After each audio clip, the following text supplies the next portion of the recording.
welcome to my homestead and welcome to my channel. In this video, we're going to be going over a comment from Alicia Jane. She responded to my recent video called Secret Combinations, Strong Delusions, and the Antichrist. And she's been commenting on the channel for a while. She always has good comments. I wish I could do like a video on every single one of your comments, everybody. But I have to pick and choose. And Alicia, this time, this comment was very, very interesting, so I had to do a comment on it, or a video on it, I mean. So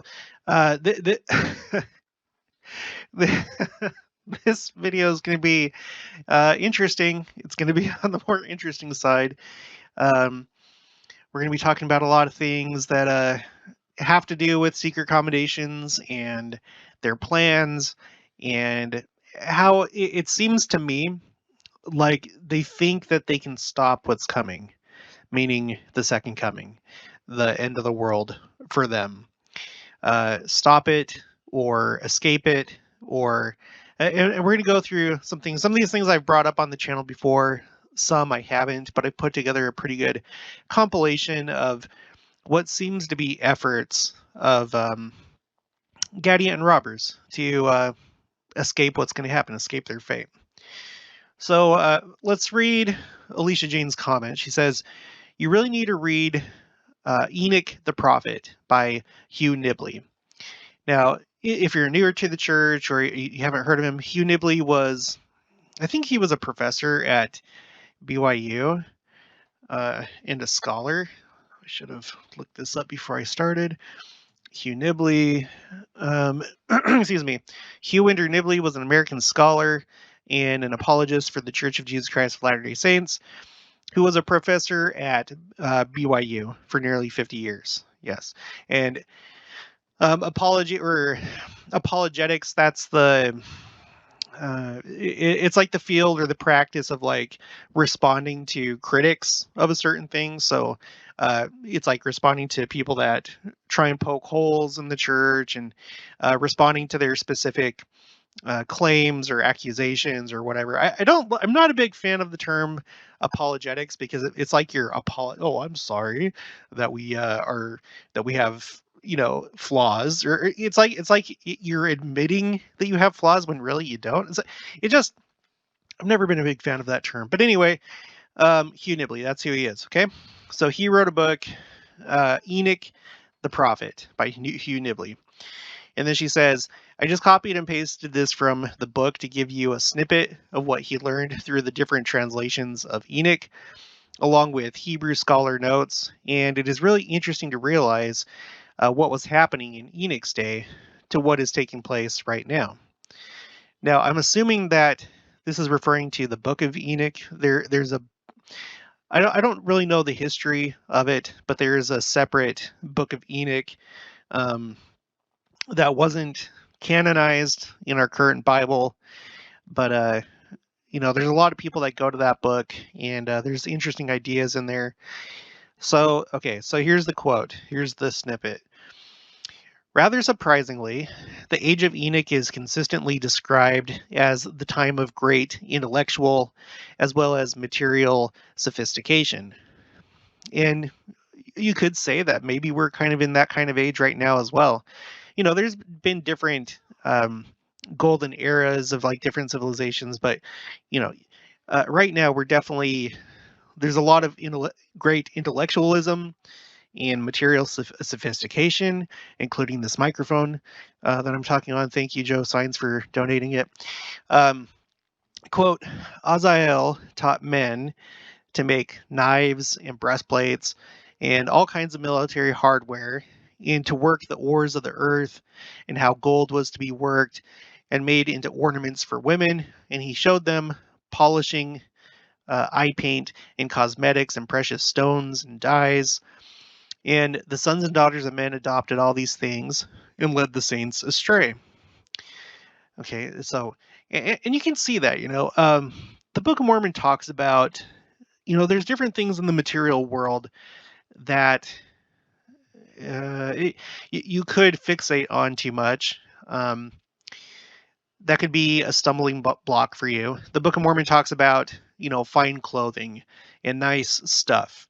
How now I don't know that those things necessarily cause you to become that way, but it's something that um, you know, people that are more worldly minded seek for. I feel like it's more of a magnet, and it's more of a sign of so like if you have a people that are becoming more prideful, more wicked, then you're going to see the symptoms of fine clothing and class separation and um who has and who doesn't. So I don't think it's the cause, I think it's the symptom of iniquity. Anyway, and there was great wickedness on the earth, and they became perverted and lost in all their ways.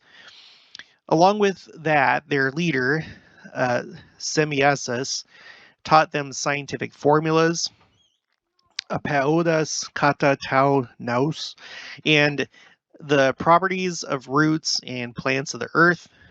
The 11th, Pharmakos, taught all manner of drugs, incantations, prescriptions, formulas. I know that there's like a whole thing about the pharmaceutical industry, and I don't know necessarily. I don't have too strong of an opinion about that. I do think that some things are kind of fishy, but um, anyway, it's interesting that it's brought up here.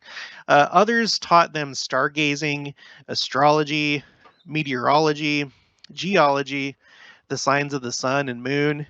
All these things began to reveal the mysteries to their wives and children. The leaders of the people devoted most of their wealth to all kinds of engineering projects for controlling and taming nature. And we're going to be taking a look at that because, that is definitely going on today. And I think I have a pretty good perspective on some of what's happening. We'll get into that in just a little bit. But just remember the controlling and quote unquote taming of nature. But the Lord altered the order of creation, making the sun rise in the west and set in the east, so that all their plans came to naught. Now that must just come purely from the Book of Enoch or some other place, because obviously that's not in the Bible. We do have an account of when the sun stopped, or I guess the rotation of the Earth stopped so that a battle could finish. Um, Anyway, the idea of controlling the environment independently of God was not so foolish as it sounds, says the Zohar. So, the Zohar, I'm not like very, very familiar with it, but that has to do with Kabbalah, which is commonly referred to as Jewish mysticism. It's what came after Merkava mysticism. It was almost like the kind of like the predecessor to Kabbalah in a way, well, kinda. Um, anyway, but that's like currently. Well, there's an interesting story behind that. I don't think it's something that we should really get too deep into. I don't think that we should practice it because it's more of an occult type thing. I think there probably are elements of truth in it, but it's you want to be careful. I think it's okay to study it for educational purposes, but as far as like practicing it or adopting it as a way of living, I don't think that we should do that. Anyway, the Zohar is it's like a text uh, that has to do with Kabbalah. Quote, for they knew all the arts and all the ruling chieftains, archons, in charge of the world, and on this knowledge they relied until at length God disabused them by restoring the earth to its primitive state and covering it with water, meaning the flood. So uh, things from this account, from this snippet from his book, and if it is all true, and I don't have any reason to doubt that it is, um, you can imagine. Well, we know that the time of Noah. In the preceding generations, things were getting really bad, so bad that the Lord cleansed the earth of iniquity. So, does it really surprise you that some of these things would be happening? That men, uh, thinking themselves just incredible and amazing, and we can do anything, and they can control things that God uh, supposedly has control over. It's pride. It's basically the height of societal narcissism, right? All right, continuing on. Rabbi Isaac reports, quote, "In the days of Enoch, even children were acquainted with these mysterious arts, the advanced sciences. Said R. Yesa, quote, if so, how could they be so blind as to not know that God intended to bring the flood upon them and destroy them? R. Isaac replied, they did know, but they thought that they were smart enough to prevent it." Ah, see that right there? That's interesting. That is interesting. And it's my thought, and I think I mentioned it in this video that she's commenting on, and that's why she's bringing this up. It does seem that they do believe that they can either prevent it altogether or escape from it. And I'm going to show you a bunch of examples of things that seem to indicate that that's the case. Okay. Quote, when they did not know was, okay, what they did not know was that God rules the world. God gave them a respite uh, all the time that the righteous men, Jared, Methuselah, and Enoch, were alive. But when they departed from the world, God let punishment descend. And that's similar to, Sodom and Gomorrah, right? Um, Abraham pleading with the Lord to not destroy it if there's any righteous in there. And it turned out that there weren't in the end. Lot and his family fled. They were warned. They fled. So basically, the wicked are essentially preserved because there are righteous among them. Okay, and so let's see. Righteous men and Enoch were alive, but when they departed from the world, God let punishment descend, and they were blotted out from the earth. A Book of Mormon text betrays the Enoch tradition, possibly contained in the brass plates, in a transparent parallel. Quote, priestcrafts are that men set themselves up for a light unto the world, that they may get gain and praise of the world, but they seek not the welfare of Zion. Compare this to, quote, this is from the Zohar, these men of Enoch's time erected synagogues and colleges and placed in them scrolls and rich ornaments, but they did it to set themselves up for a light and for the honors of men. And in such a way, the powers of evil prevail over Israel. Power and gain are two faces of one coin. Power and gain. Quote, we are able to do whatever we please, said the people in Enoch's day, because we are very rich. To which Enoch replied, you are wrong. Your riches will soon depart from you. But they went on seeking the power of gain more grimly than ever. An interesting connection emerges in the account of how, quote, in the time of Enoch, they committed murder, shedding of blood of the children of men. They enslaved them. They sold what did not belong to them. Makes me think of what's that called in stocks where you is it short selling? Where it's like you basically like sell a stock and then you hope that the price goes down. It's like a weird thing that somehow you're able to do. You take somebody else's stock and then I'm not going to explain it here. Some of you know what I'm talking about, some of you don't, but it's bizarre. It's a bizarre technique. I can't believe it's even legal, but it is. Anyway, they sold what did not belong to them. They entered homes without right. They took whatever they wanted. They rigged the laws in their favor. Does that sound familiar? And imitated the abominable deeds of the rebellious angels of a former time, in which, when Abel tried to check them, they encompassed his death by a word. a word, a secret combination. There's certain things I don't want to say because I don't want to have any trouble with anybody. A secret combination. For this confirms a bold statement found in the Doctrine and Covenants, section 84, verse 16. Abel was slain by a secret combination. Ambition was the motivating force in all that is evil. Okay, I say again, ambition was the motivating force in all that is evil. And you can go really deep into that. I already talked about narcissism. If you look into so-called narcissistic personality disorder, I think you learn a lot about that. You essentially learn the mechanics of evil.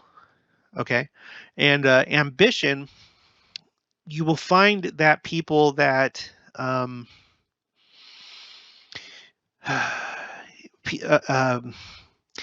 basically, okay, I'm not going to go into it. Just look that up, okay? But ambition, or in other words, trying to playing the game of competition with everybody. Maybe you're trying to be the smartest, the funniest, the strongest, the most beautiful, and you have the ambition to get validation from other people and attention and praise and just any sort of attention. Okay, so not everybody is looking for necessarily money. uh, Money is kind of a means to an end. The goal for these kind of people is to achieve a certain type of status or achieve a certain level of appearance, because that's their true reward, what they're looking for. They're looking for um, basically domination. They're looking for to be the best. Um, and again, it could be everyone's individual, so it could be lots of different things. It could be that you're a cerebral person, and so you want to be the smartest that's out there, and you want everybody to see you as smart.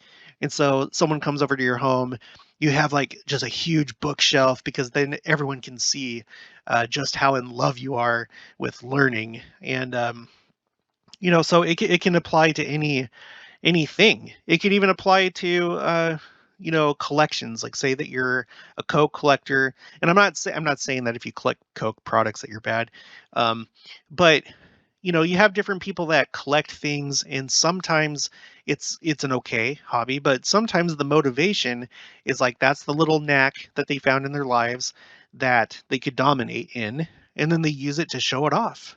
Look how much I love Coke. Look, I'm published in this. They mentioned me in this magazine, or I was on TLC in one of those shows. So anyway, let's move on. So, uh, quote: "The giants," says Ben Sira, "were aspiring spirits who desired to be great in the manner of God on earth." Okay, so that's when we're talking about giants in the Bible, and I don't know right now what I think about that. In the Book of Enoch, it introduces this concept of the Nephilim, which were giants. They were literal giants. I tend not to think that that is correct, but that's like a big thing that when you watch other Christian channels, they're all big into the Nephilim and um, genetics and bloodlines and stuff like that. I don't tend to think that way. Um, I think that this could be the correct definition of giants. So again, he says the giants were aspiring spirits who desired to be great in the manner of God on the earth. E. Kraling has pointed out that the biblical term "men of name" means men who aspired to be great, to make a name for themselves, right? Kind of like Nimrod and his people and building the Tower of Babel, right? So so thank you very much, um, Alicia Jane.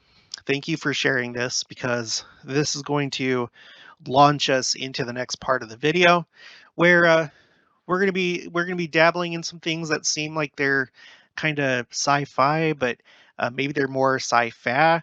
So meaning science fact instead of science fiction. That was stupid. That was so dumb. Well, if you can do sci-fi, why can't you do sci-fi? Um, so I'm going to show you something that's been happening before we get into that. Speaking about science fiction and all these different things that we're about to get into, there's been something that's been happening on the channel that you should be aware of. It's been going on for a little while now. I have a subscriber, at least I'm assuming that she's subscribed, called Dana Scully. And so for those of you, because there's probably some, I know that there are some younger people here on the channel, not a whole lot, but if you're not familiar with the names Dana Scully and Fox Mulder, it comes from a terrifying TV series from the 90s. At least it was terrifying, when you're a preteen and a teenager. And frankly and truthfully, it still scares me today. But it was a TV show about these two FBI agents. Fox Mulder, right here, he worked with the FBI's quote unquote X Files that had to do with like paranormal activity. And he's basically on a quest to find out what happened to his sister, which uh, something paranormal happened to her, and so he's trying to find her. And then he gets paired up with Dana Scully, and she's more quote unquote grounded, or his head is in the clouds, she's down to earth. She's very practical, she's religious, because of course they're always trying to make religion look bad. So anyway, this person on the channel, her handle is Dana Scully, and so every single time that she says something, I always respond to her in Fox Mulder quotes. So, because that's just who I am. I'm not going to read them all, but it's been really fun. Um, Here's one. She says, "The longer I live, the more I realize that we don't know how people will be judged in the end. Because just because someone is living a telestial life now doesn't mean they will be in the telestial kingdom.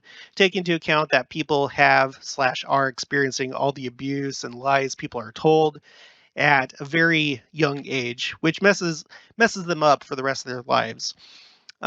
It's going to be a messy process that Heavenly Father and the Lord have to sift through. Look at an entire generation of children that will now think you can choose between male or female. That will screw them up for the rest of their lives. I'm sure they will get a pass because they didn't know any better. That is tens of millions of children right now. Bring in abuse, which is probably 20 to 30% of children that have to raise themselves because their parents aren't around, kids raised in gang environments, very messy. And I totally agree. I do agree. I do think that these different divisions, celestial, terrestrial, and telestial, have more to do with who you actually are as a person. So, yeah, because people are being deceived, people are affected by their environment, but who you actually are, if you had the truth, I think that's really what determines who you actually are and what glory you're going to have after this life. But I chose to respond to her with season 10, Mulder and Scully meet the Were Monster. And I said, Scully, I gave up profiling before I gave up monsters. You've seen one serial killer, you've seen them all. So anyway, just be aware of that. A fun little Easter egg on the channel. Okay, so yeah, X-Files, terrifying, still scares me today. It's on the level of Unsolved Mysteries and America's Most Wanted. Also, two other scary things that were mostly based on reality back in the 90s. Okay, so let's look at these modern day people that have power, Gadiet and robber types. The first thing, I brought this up on the channel before. In fact, I think I did a video just based on this. I can't remember. But Jeff Bezos will soon bring us a 10,000 year clock inside a mountain. Now, if okay, let's say that you rise up the ranks, you wield a lot of power or wealth or whatever the case may be. You enter into secret combinations, and I'm not saying that Jeff Bezos did, but just for the sake of this conversation, I'm sure at some point you actually do have contact with Satan himself. Satan was the one that taught Cain secret combinations, how to do it, how to organize, how to get gain, how to do things. The secret way of gaining and maintaining power. That's essentially what it's about. Okay, so I find this curious because this goes, it flies in the face of our beliefs. There's not going to be a 10,000 years from now, as far as like the way that the Earth is going right now. Um, the Earth will be eternal, but it's not going to continue the way that it is now. Right now, we're in a telestial state. We're in a fallen telestial state, and pretty soon here, very soon, we're going to be going from a telestial world to a terrestrial world. And I presume that this clock and other things like this will probably be destroyed. I don't know the amount of destruction and devastation that's going to take place, but if if he came up with this or other people kind of planned it together, this could be possibly intentionally a mockery uh, to God, saying like, oh, so you think that you're gonna destroy the world? No, we're gonna be here for 10,000 more years. You know what I mean? That's just speculation. Could be wrong, but let's look at some other things. We have CERN, right? CERN. There's interesting things that go into CERN. I'm not going to cover it at length here, but they're trying to. Well, there's debate about what they're actually trying to do, but they're trying to basically research and understand um, the fundamental building blocks of the universe, right? The subatomic world and stuff like that, right? Now, there have been a lot of people that have speculated a lot of things, like because when you're trying to do things at that very small level, you get into some really weird scientific concepts. You get into concepts of multiple dimensions, parallel universes, so on and so forth, so on and so forth. So people have wondered, are they trying to actually make contact or get into um, a parallel universe? In fact, right now I'm watching Spider-Man: No Way Home. It has to do with multiple dimensions and parallel universes. But what if this is like a trick or something that Satan has promised them?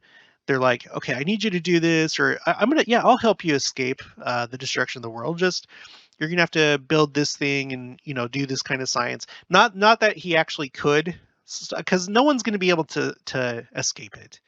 There's no escaping this. It doesn't matter what method you try. No one's gonna outsmart the Lord, right? But Satan could have some of these people, and these people here in the picture. I'm not saying that these people are in on it. I'm sure that these are just genuine researchers and people involved in the project.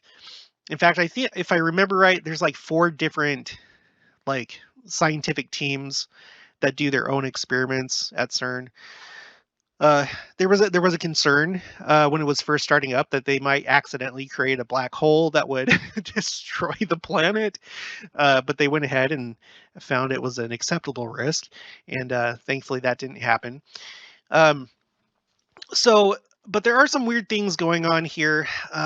If you've looked into the world of secret combinations, you're probably familiar with this statue that was donated by India.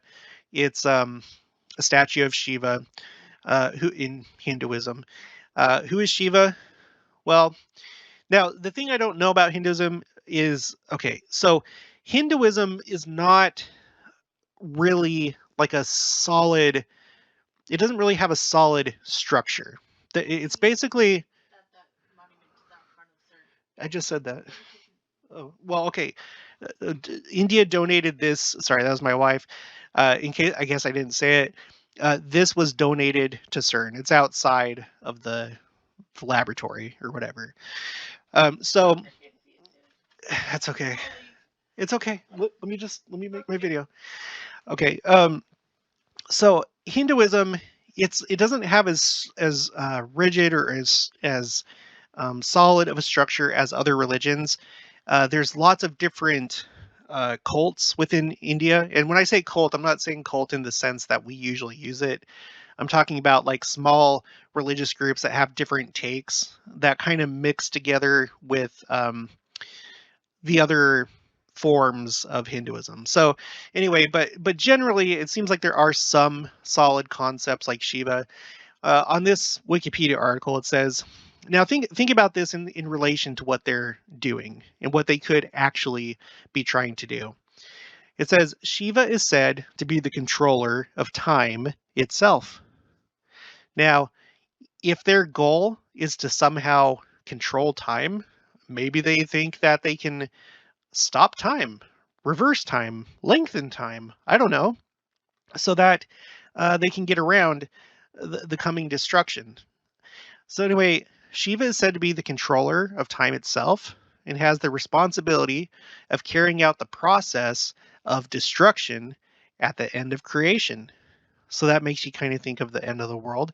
I don't think that that's strictly what this is saying here, but it's interesting, right? That you have a statue here uh, with them, tinkering and tampering with the fundamental forces, um, material, mass, whatever, particles that make up the universe, and they have this there. Now, you might say, "No, they just wanted to donate this," and that could be true, but it's interesting.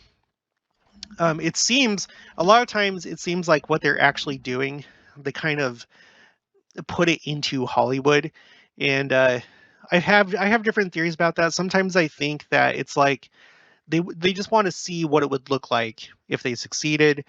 Kind of like how, you make a lot of times you'll make small scale models or something before you do the actual thing, and it helps you kind of work out some of the kinks or think about ideas that you may not have thought about before as you're doing a project. And then what better way than to put it in Hollywood, and it's like a self-funding project. You don't have to like really put money into it.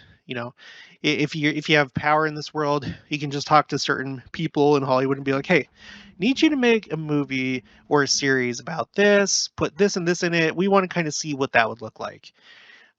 There's other theories as to like why they do this. Some people think that they do it to just kind of get you to accept different ideas, or put ideas in your mind, condition you, right? So when things actually happen, it doesn't seem so weird. Well, this is from Stranger Things, and what they're doing here, I mean, this, it doesn't exactly look like CERN, but they're shooting this like beam to open up this dimension to like this other dimension. You can find this on Netflix. It's actually a very good, entertaining show. I thought. I would recommend it. But so that's like the storyline in Stranger Things, and so some people speculate that it could be something along these lines. We have quantum computing. That's like an emerging thing. It's been going on for a while, but they're creating these quantum computers that um, I don't fully understand it, but somehow, and this is for real. This is science fact. Okay, this is sci-fi. What they do, and you can watch this on YouTube. You can go this. You have this company here, D-Wave, and they do presentations where the way that quantum computers work is somehow they exploit resources from neighboring parallel, well, universes or dimensions. This is for real. I'm not just, that may sound really weird to you, but this is actually what's happening today, and that's their explanation of what they're doing. And you have to wonder, because like with quantum computers, okay, these are tools. They can go way beyond the capabilities of conventional computers. And the reason why is because with the computers that we have now, it's really hard to do as much work as a quantum computer because there are like heat issues, right? Um, you basically, as you're trying to do larger and larger operations, run larger and larger, more complicated programs, apps, um, it requires more energy, and therefore you have a heat problem. But quantum computers do not have that problem, and they can do things that blow conventional computers away.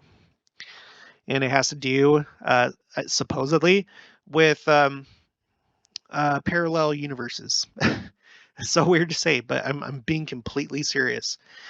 Just go look it up. If you haven't seen it already, look it up on YouTube. Just look up D-Wave. They've done, presentations where they explain what they're doing. They dumb it down so that we can all understand it. But that's what they're doing. And who knows if there is any sort of nefarious motives in the background, who knows what they might actually be planning to do with it.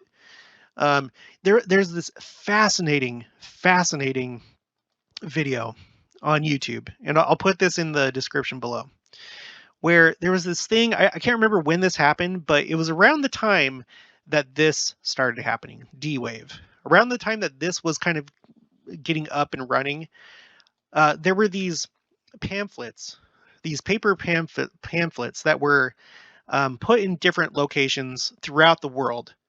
And it would say, "Have you seen this man in your dreams?" Now, I don't know why it doesn't say it on this one, but it would have like, "Have you seen this man in your dreams?" And then it would have a phone number for you to call. I don't know if it also had like some other ways to contact, and you would just like report if you had. You have got to watch this video. It is mind blowing. So this YouTube video, it is putting out the possibility that now get a good look at this face. Okay, get a good look at this face. Look at the eyebrows. Okay, look at the eyebrows. That's kind of like the giveaway.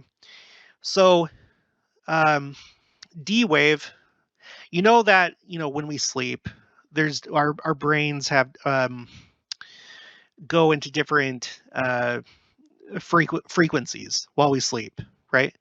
And in fact, what are the different frequencies of sleep? I'll word it that way. Let's see, binaural beats.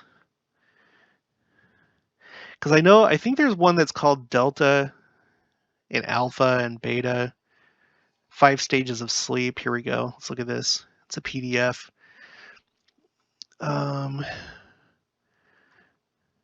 Stage 1, 2, 3. I know, but what are the names? I want to know what the names are. Sorry. Sometimes I get talking and I didn't plan to talk about some of these things. I'll do it like this. Look. Okay. What brain wave frequencies for sleep? Yeah, here you go. See, you have beta, alpha, theta, and delta. Okay, think about D-Wave. So beta is anxiety, dominant, active, external attention, relaxed. Alpha is very relaxed, passive attention. Theta is deeply relaxed, inward focused. And then delta is sleep. And then it says that there's one more row. No, there's not. Oh, gamma. That's at the top, though. Gamma is concentration. But delta is sleep. And it's 0.4 to 4 hertz. That's the frequency. Okay. When you look at this graphic right here, you can see that delta is just very woo. It's not crazy like up here, gamma. So sleep and dreaming, delta. And what's the name of this company again? What's it called? Oh, D-Wave. It's called D-Wave. And then you have this flyer that's put out. They're not still doing it. It was only for like a certain time. The people that did the YouTube video, they were speculating that they were doing some kind of experiment and wanted to kind of like see like maybe the range that the quantum computer may have had as far as like projecting this image to people while they're asleep. I know that this sounds crazy, okay, but we're getting into a crazy time in this world where we're tapping into all sorts of things that before would have seemed like magic. You know, I remember when I first got my first smartphone. It was in 2013. I had just got done with boot camp and AIT, which is like the career training that you go to after boot camp. That was the first time I got a smartphone. Before that, before the army, I had what's it called? I think it was a Kindle. Where do you remember those? Where um, it's like you read books on them, but it doesn't have a glow. It looks like you're actually just looking at a solid surface rather than a screen. And they were starting to integrate this like feature where you could do browsing with the Kindle, but it was like in the beta phase. And I started to play around with that. I was like, holy cow, this is awesome. I can get I can browse the internet with this thing. And then when I got the smartphone, I was like, oh my gosh. And I'm sure that we pretty much all had that experience, especially those of us that are older. You know, I'm in my late 30s. So anyone like my age or older, it was probably pretty stunning for you when you got a smartphone and you could see all the different things that you could do. Um, so we're moving more and more into this like uh, crazy world of possibilities. Okay, so look at this face, look at these eyebrows, and then this is the guy right here that does the presentations that I've seen on YouTube. Here's the D-Wave computer behind him. Look at the eyebrows. Even look at the receding hairline up here. Compare that to this picture. Okay, he has like a receding hairline, big thick eyebrows, dark eyes, right? So it's weird. It's an interesting coincidence, isn't it? So I'll put that video. Um, let me find it now before I forget, because I always um, have you seen this man in your dreams? There we go. I can't guarantee it's going to be the same one that I saw. Strange flyers around Portland, Oregon. I'll do this one because this one's 40 minutes, so it seems like it's probably pretty in depth. I'll do this one. Okay. So strange, and who knows what they're actually trying to do with this. That's not the official explanation. Um, we've talked about this right here. Now let's move on to spaceflight. Last year, the 11th of July and the 20th of July, so just like 9 days apart. First, you have Virgin Galactic successfully launches Richard Branson on Spaceship Two to space, marking the first privately developed crewed mission to space carrying a founder of a space company. And then just over a week later, Blue Origin successfully launches Jeff Bezos on New Shepard, which that's kind of an interesting name, isn't it? New Shepard. Now, the explanation for that name is gonna be like, oh no, that's the last name of it. But yeah, New Shepard. Okay, who is our shepherd? Who is our shepherd? It's Christ, isn't it? We don't have a new shepherd. There's just one shepherd. And this is the same guy that is doing a 10,000 year clock in a mountain as though to mock God, right? So anyway, but that could all be wrong. So sorry, Jeff Bezos, if you're watching this and I'm getting it wrong.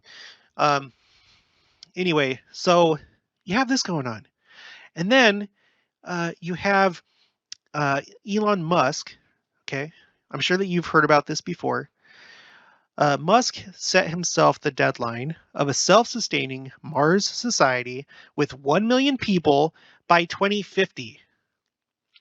by 2050. That's within like 30, that's like less than 30 years from now. Musk would turn 79 years old that year. As SpaceX has yet to even host its first orbital flight with the Starship, it seems unlikely that it will send the first cargo ships this year. So,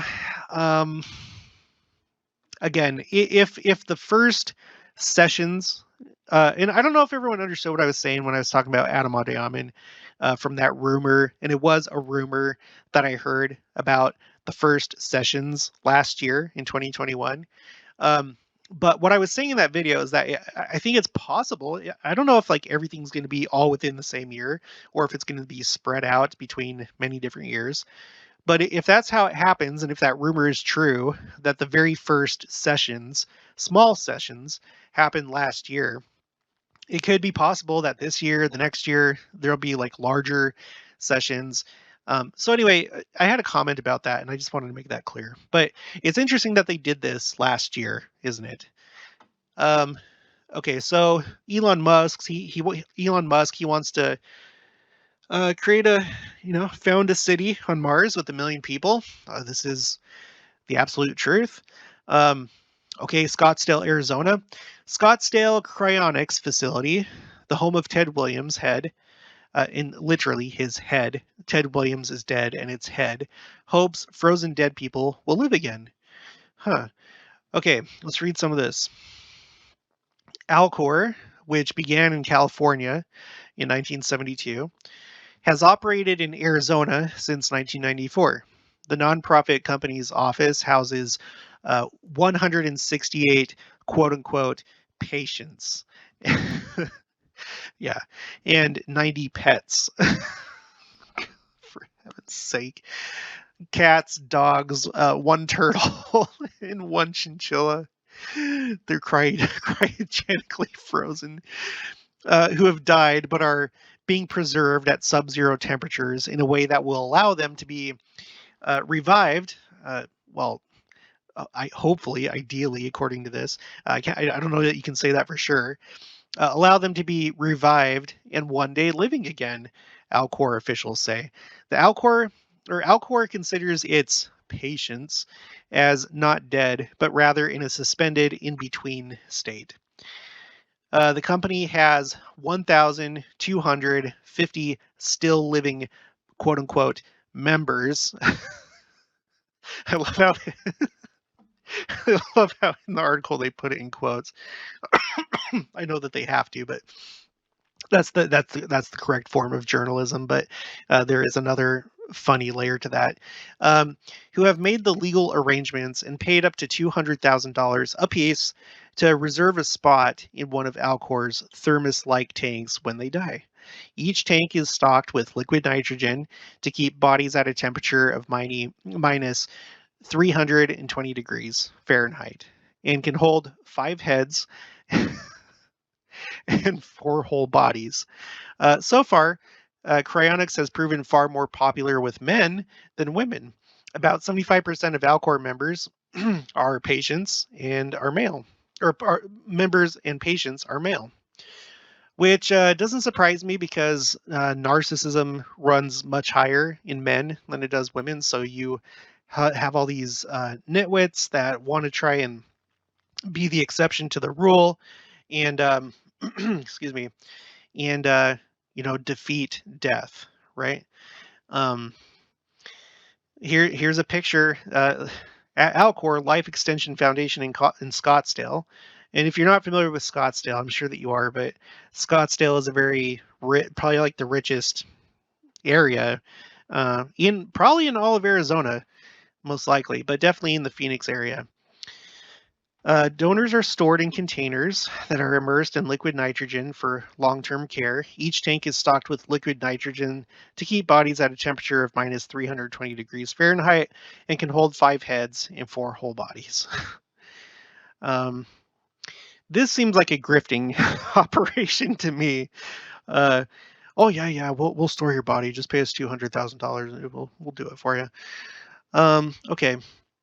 Now, there's this whole thing right here, the transhumanism, where and people have kind of linked Elon Musk to this because he wants to try and integrate human biology with machines so that we can stay ahead of AI. His concern is that if we don't upgrade ourselves and we allow AI to run amok, then we'll find ourselves in trouble. So he wants to, fuse us with machines, um, have implants in our in our brains. Uh, but it's not just him. There's a whole um, transhuman movement, and there's different ideas out there, from from becoming like cyborgs to finding a way to transfer your consciousness to a machine, to a computer. So isn't that lovely?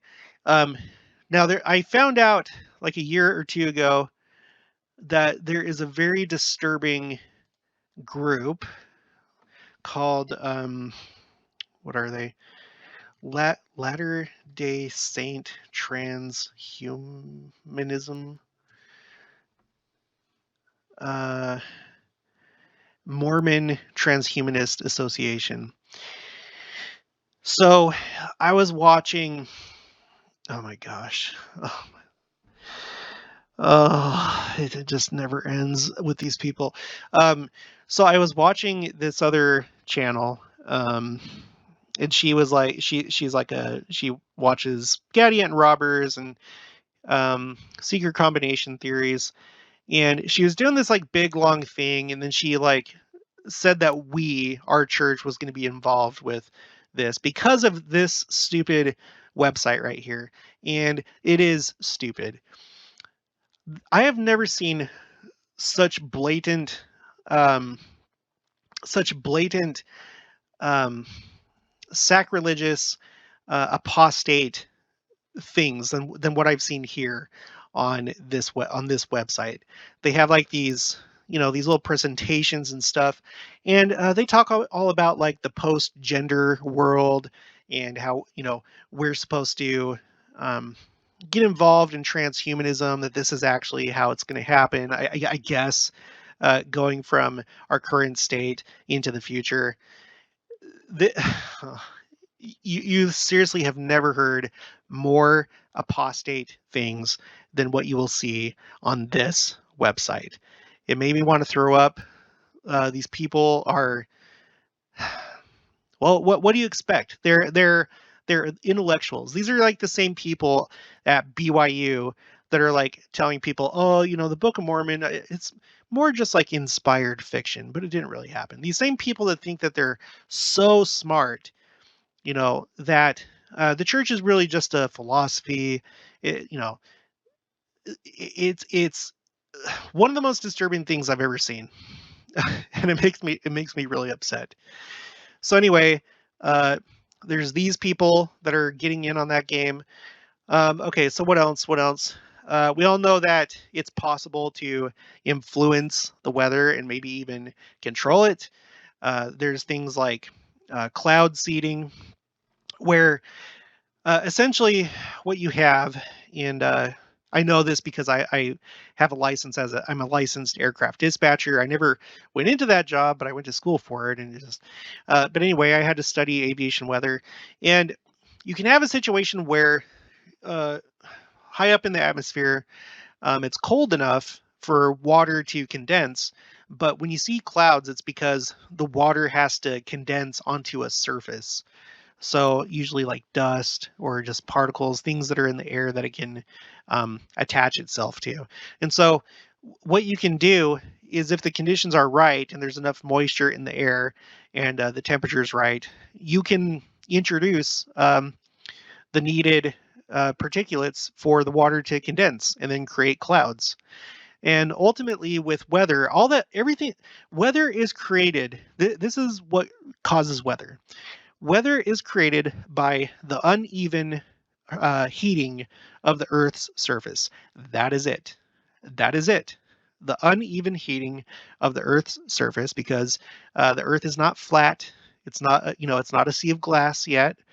There's valleys, there's mountains, you have bodies of water which heat up and cool down at different rates compared to land. And there's all sorts of things, but the basic is that all you have to do is essentially control the heating of the Earth's surface, in a nutshell. And you can do that by creating clouds, right? Because clouds block out the sun, and then therefore it affects the temperature down below. So there's a lot to it, but here you have in Forbes. Um, a Bill Gates venture aims to spray dust into the atmosphere to block the sun. What could go wrong? Yeah, exactly. What could go wrong with that? So I've expressed my opinion before on the channel that I do believe that the Earth is warming, that there is climate change.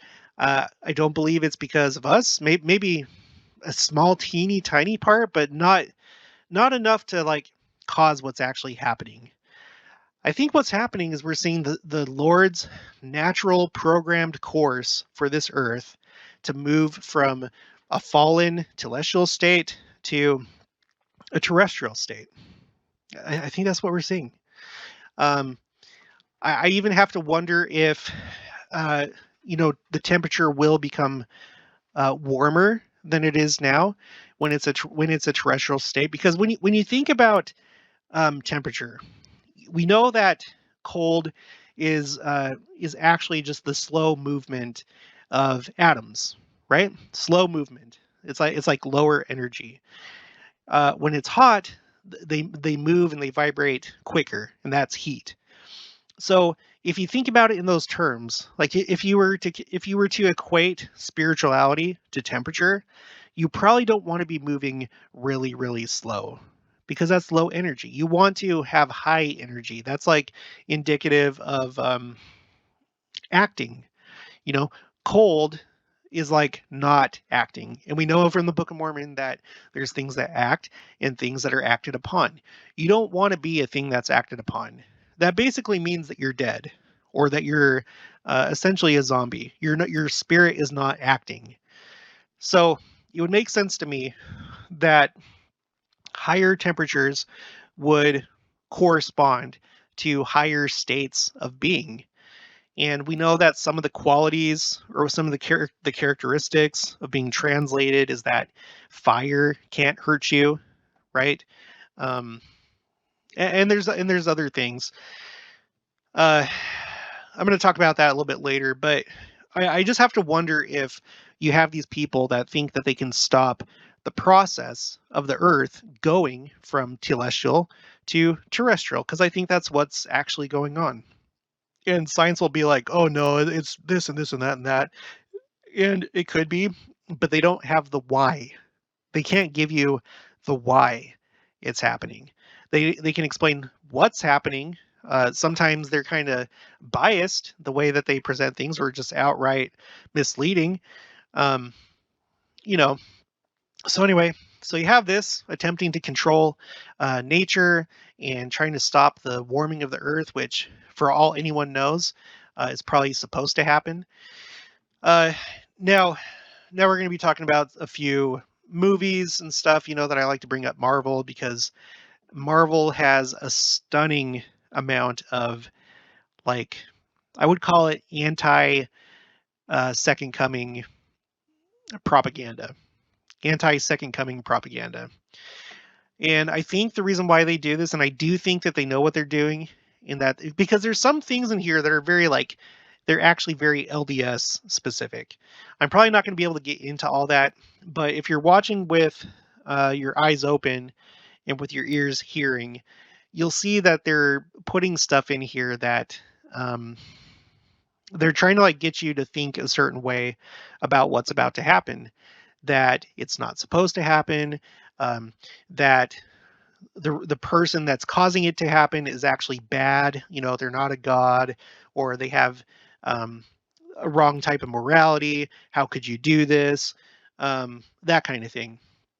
So this disturbing image here, this is from the Eternals, which spoilers. If you don't want to know, there's gonna be some spoilers. So stop now, and then just come back to this after you're done watching it. But essentially, it explains that in the Marvel universe, you have these beings called Celestials, And what they do, they're in the business of creating suns, stars, and planets. Okay. So they're the ones that create the stars, the planets, and stuff like that. And as part of this process, what they do is to procreate, they seed planets. So they'll send like something into a planet, and it'll be in the middle of the planet, and then it'll essentially incubate. And after thousands of years have gone by, it emerges from the planet, and the planet is destroyed. Okay, that's basically all you need to know with the point that I'm making. And we know that you could equate this to our Heavenly Father's plan, that uh, we, along with the planet, are supposed to progress and move up and mature and grow and continue the work of creation, essentially. Well, in this movie, they're being portrayed as the bad guys, okay? Because the world comes to an end, right? And only the helpers of this thing, the celestial, are the ones that survive the destruction of the planet. And so in the movie, what they do here's spoilers. What they do is, as Earth's celestial is starting to be born and come out of the planet, they successfully stop it, and it dies. Okay, so this is like stopping the Earth from going from a celestial to a terrestrial state, metaphorically speaking. Right, you can see the parallel there. So here it is. They stop it, it dies, and so the Earth is saved.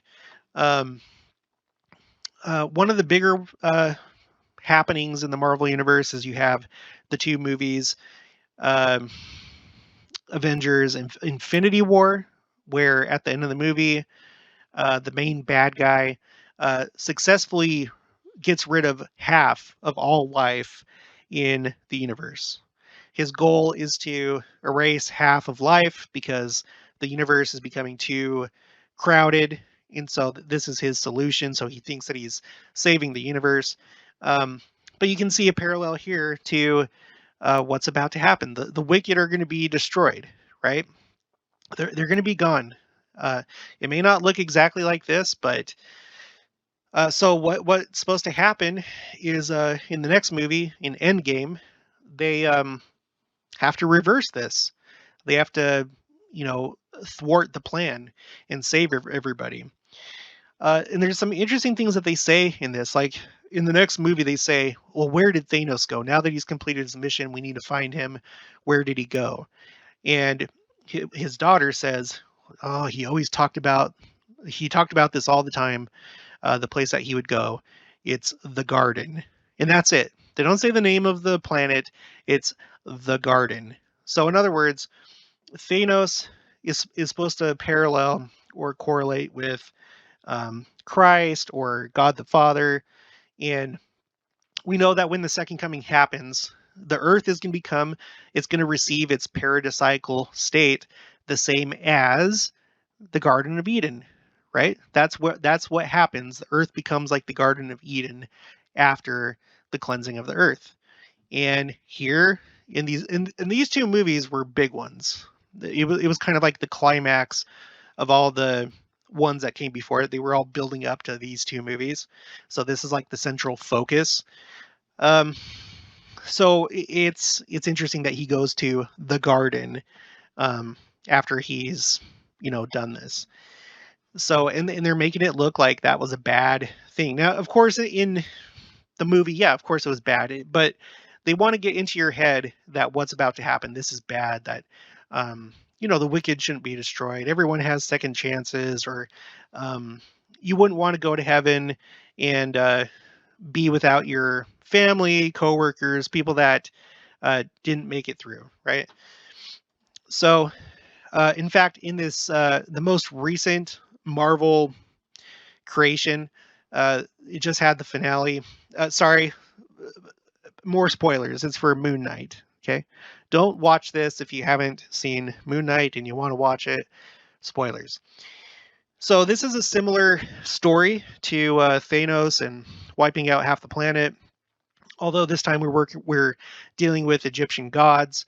And the end game of this series, or the first season, was to unleash Amit, which is this god here. It's like the god of um, like preemptive judgment, so to speak. So like if you're wicked, she would sense it and then you just die. Okay. And so they're trying to stop this from happening. And the person that's trying to get this to happen, the person that's trying to bring back Amit, because she was imprisoned in stone, like in a statue. So he was trying to release her, was this person here. His name in the show, it's what is it? I've already forgotten. Huh? Harrow? Was it Harold? Harrow? Okay. Whatever. So Harrow. Okay. In the comics, this is what he looks like. You see how he has long hair. He has a beard. So who does this look like to you? Okay, with the arms outstretched, right? Who does this look like to you, with a beard and long hair? Well, in the movie, this is what he looks like. He doesn't have the beard, but the entire time, sorry, not the movie, the series. The entire time he's, I think pretty much all the time he's wearing red. He's wearing like a dark red, and he is able to judge people. He's able to like look at their scales, but he wants to not destroy people after the fact. He wants to preemptively destroy the wicked, and so that's why he's trying to get Amit. Okay, so now at this part, like you can see the people are like reaching out to him, because what he's been doing is he's been creating this like ideal society where it's only good people that are around. What does that sound like? It sounds like Zion, doesn't it? It sounds like Zion. Who does this look like? Oh, it looks like Christ, but in the show without a beard. But Christ, and in the comic, like Christ. Okay, so again, it's another end of the world situation where all around the world there will be no more wicked at all. And so you're supposed to root for the good guy who's trying to stop this from happening. And you know, here's another picture. He's like in this town. Everybody's kind of like, uh, well, essentially showing reverence toward him and worshiping him, and they're part of this happy society. But this is a bad thing. Um, okay, and then interestingly, this is like his headquarters right here, or like the main place where he operates out of. If you've been watching the channel for a while, does this look at all familiar to you, with these doorways back here, these arches, right?